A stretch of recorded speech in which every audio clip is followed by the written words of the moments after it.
Please tell me you didn't. She shrugged. I can't help it that people underestimate me, Harv. This isn't the 50s, Jojo. You can't keep racing people for pink slips.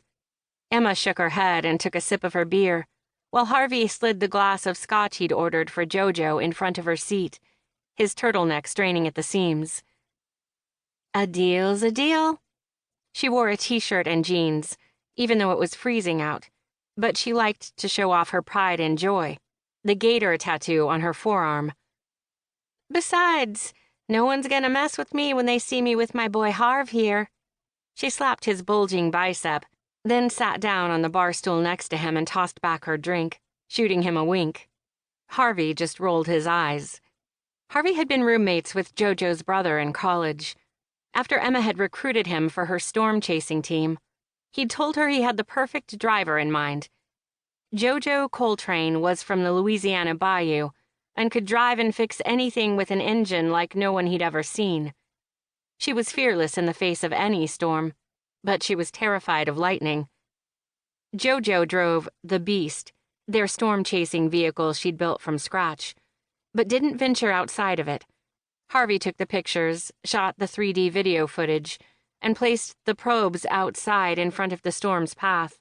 Emma read the radar, predicted where the storms would hit, and navigated their every move.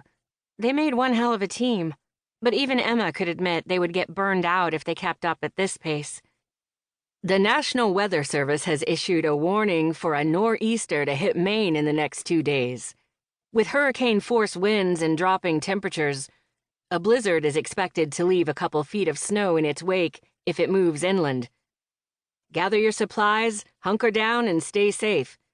Coldwater Cove is one town I would not want to be near come this weekend. The news weatherman stated from the TV broadcast, looking grave.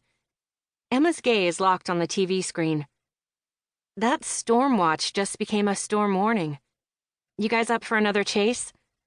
A watch was issued 2 to 4 days in advance, but a warning meant in 12 to 24 hours a storm was imminent. Harvey's eyes followed Emma's. Oh, Em, that's about as far north up the coast as we can go. It would take us 13 or more hours to drive the Beast. We'd have to leave first thing tomorrow morning if we wanted to beat the storm. What happened to our R&R? I gotta say I agree with Harv on this one, Em. The Beast needs a few repairs and we're riding on fumes. Jojo squinted at the TV screen. That radar looks pretty intense, and the lack of sleep makes a person sloppy. Sloppy and storm chasing don't mix. You know that. I say we sit this one out. Emma was used to working as a team. She'd never chased a storm alone.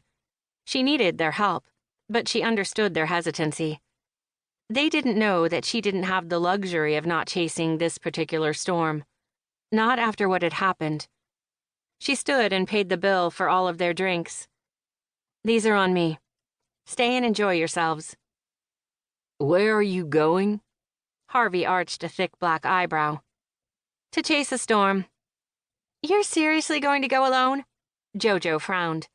Emma slipped her puffer jacket on and nodded once as she picked up her purse and headed for the door.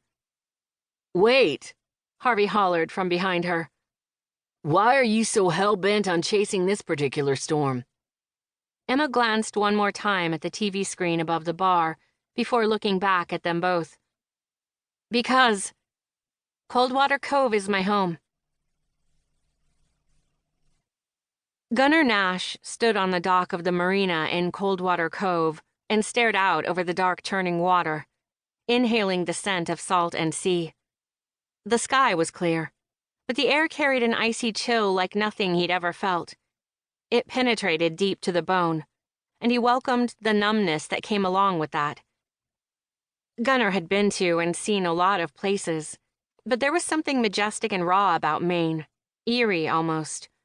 The rugged coastline with jagged rocks and snow-covered forests swept down to the sea, and peninsulas reached out like crooked fingers threatening to pull you in. Cliffs that were peppered with rocky shores and dotted with lighthouses stretched along both sides of the shoreline as far as the eye could see. The marina remained open in the winter, but not many boats were docked. The town was a small seaside